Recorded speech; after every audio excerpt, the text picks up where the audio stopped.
Hello, everyone. Good morning, and welcome to Total Football Talk. So we're going to look at the latest news coming out of Manchester United, and we are into the final throes. We're coming up to the final. Well, we're not quite in the final few hours of the end of the transfer window, but the transfer window is closing today. And what business are Manchester United going to do? Because after yesterday's shambles of a performance, my God, do we need to do something?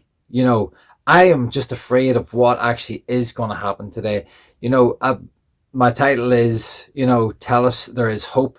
And that's all there is, because I'm not even expecting, even if we were to sign Tel on a loan deal or a loan with an option or a loan with an obligation, whatever it is, should this deal actually happen, I actually think that we are still in trouble, because I don't think he's the answer to our prayers. He's a youngster, he's another 19-year-old, and will he get swallowed up by what's happening to all the other players in this team, or has he got the mentality to come in and stand strong and help us kind of get through this suffering? Because this is what we're doing at the minute. We are suffering badly. But my fear is that Bayern Munich know that they want they want something more. They want something a bit more concrete. And we have good relationships with them. We did Mazraoui and we did De Ligt in the summer, but the January transfer window is a bit different, and they know that we're desperate. And whenever teams are desperate, and it usually happens to be us, we either have to overpay, or we somewhere down the line get absolutely destroyed by another club. And that's my fear, because if we don't bring Tell in and this falls through, where does that leave us? That leaves us up the creek without a paddle, because it's not like we've got many options in the forward line. But before I go into it any further, I'm Keith. I'm the host of this little channel. Thank you very much for joining me. Appreciate all the views. Really, really, really appreciate it, guys. Thank you very much. And if you could help me just carry on this little bit, that would be amazing. If you could hit the like button, that would be fantastic. And you could hit the little subscribe button on the bottom right hand corner of your screen. That would be absolutely amazing. I would really, really appreciate it. Thank you very much for everyone who has done it so far. Okay, moving on. So the story was yesterday, and it was coming out that Fabrizio Romano has talked about that the Tell is pushing for a loan move, but while Bayern Munich are looking for something a little more permanent, Manchester United are still in the race while the transfer window remains open. So obviously we're now looking at a race against time to see whether we can do this deal. And if we don't do this deal, what actually are we going to do? Because I believe Arsenal are also in for Tell. Now obviously they had a great win against City yesterday, and fair play to them, they played excellent. But I still think they need to bolster their forward positions, with Saka still injured and Kai Havertz missing an absolute sitter yesterday. So I still think they're going to want to bolster their front line. I think Tell would be a good option for them. Now, why Tell is really keen on coming to Manchester United at this particular moment in time, I'm not sure. Yes, we're a draw for a name, but that's about it at the minute, because we ain't draw for anything else. We can't even bloody get a draw on the football field. So, I just feel like Rubin has been brought on board to this ship. Someone's given him an anchor. He's been thrown overboard with the anchor, and that anchor and him are sitting at the bottom of the ocean at the minute. And it feels like there's no way up. There's no way to survival. There's no way to catch a breath, because he is taped to this goddamn anchor. And this anchor is a lot of players that just at this particular moment in time are not good enough to help sort of raise this club from the depths of the ocean bed back up to sort of, shallow waters where we can start to breathe a little bit. But Manchester United are faltering, they're floundering. And are we going to go and do a crazy deal like an Ighalo or a Weghorst? I mean, we actually need someone. Whether we get someone in or not, I don't know. But my God, do we need someone?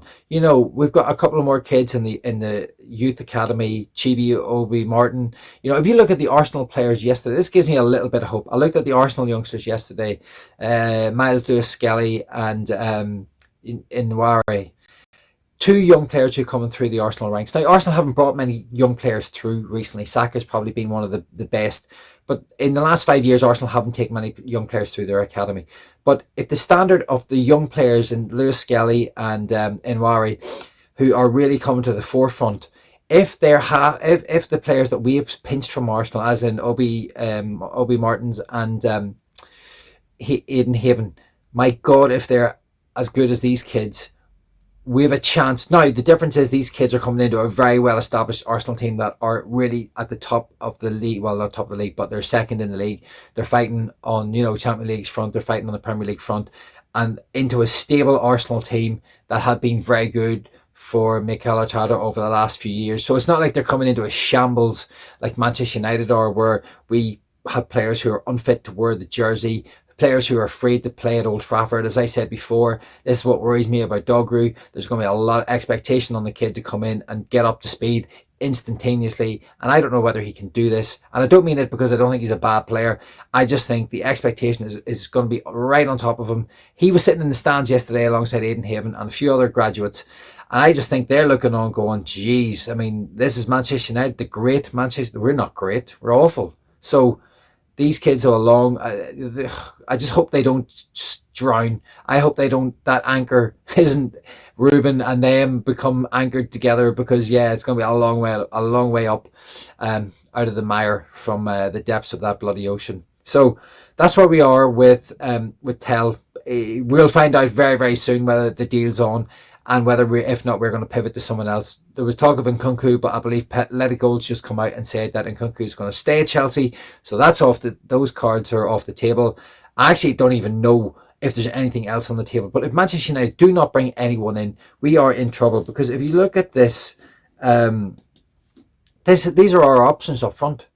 Ahmad, Xerxes, Højlund, Garnacho. I mean, it's unfathomable. I cannot believe that we've been left with 4 players with 3 positions, with the ability to rotate. No, sorry, we don't have the ability to rotate.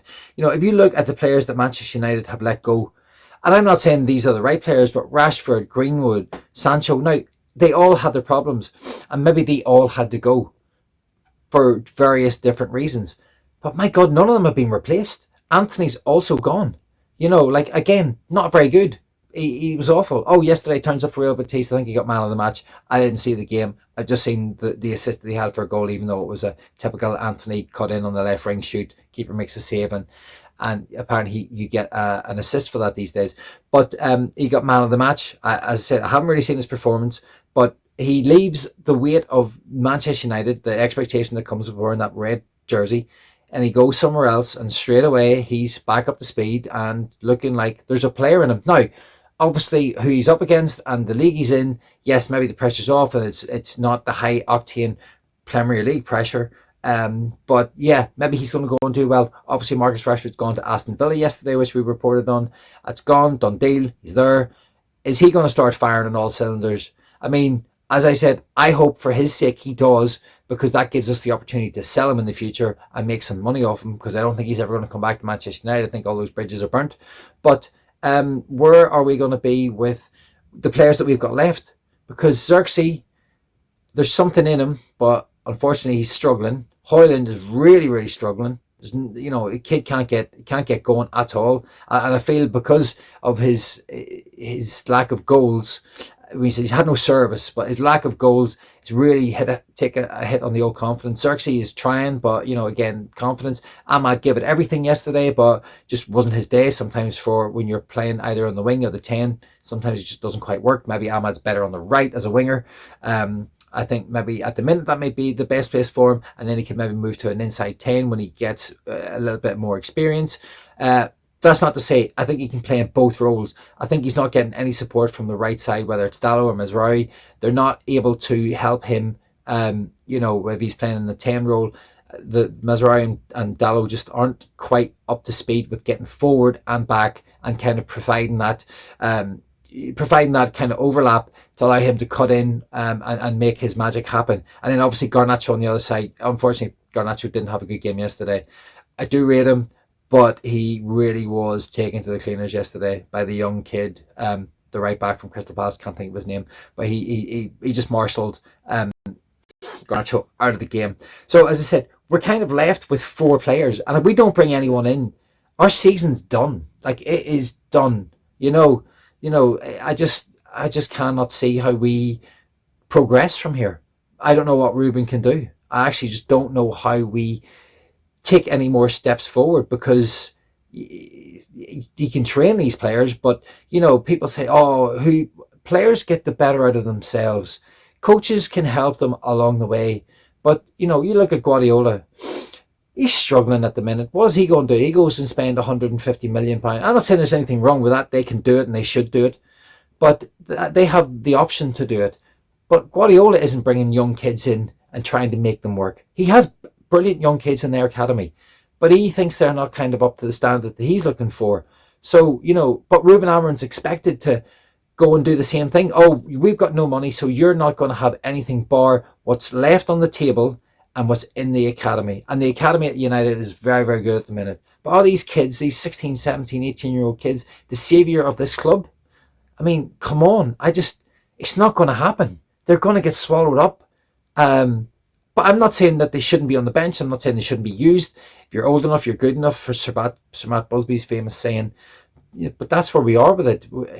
We are in a desperate situation. And maybe the academy players will come in. And my God, I hope they do. If they do come in, I hope that they get the opportunity to give us something that we desperately need. As I said, I rate the academy. There's quite a few good players in there, but it's a massive ask for them to come into an awful team, into an environment where things are still not right, a manager who's still finding his feet, and a stadium that's full of supporters that are desperate for their team to do well, and that we've lost so many home games this season. It's absolutely unfathomable. It's ridiculous. It's crazy. It's hard to get your head around.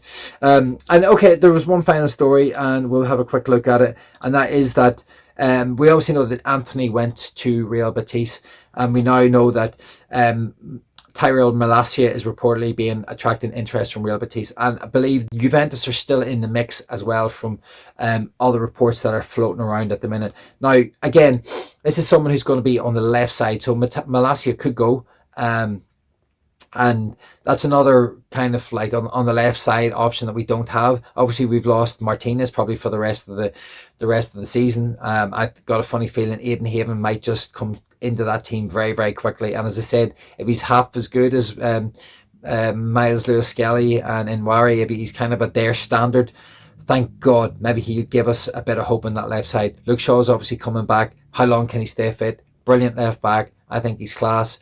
But, you know, on his day, the problem is, I can't remember the last time he was actually on his day. You know, he just hasn't had enough days. He's had enough days off. He just hasn't had enough days on the pitch to kind of show us what he can do.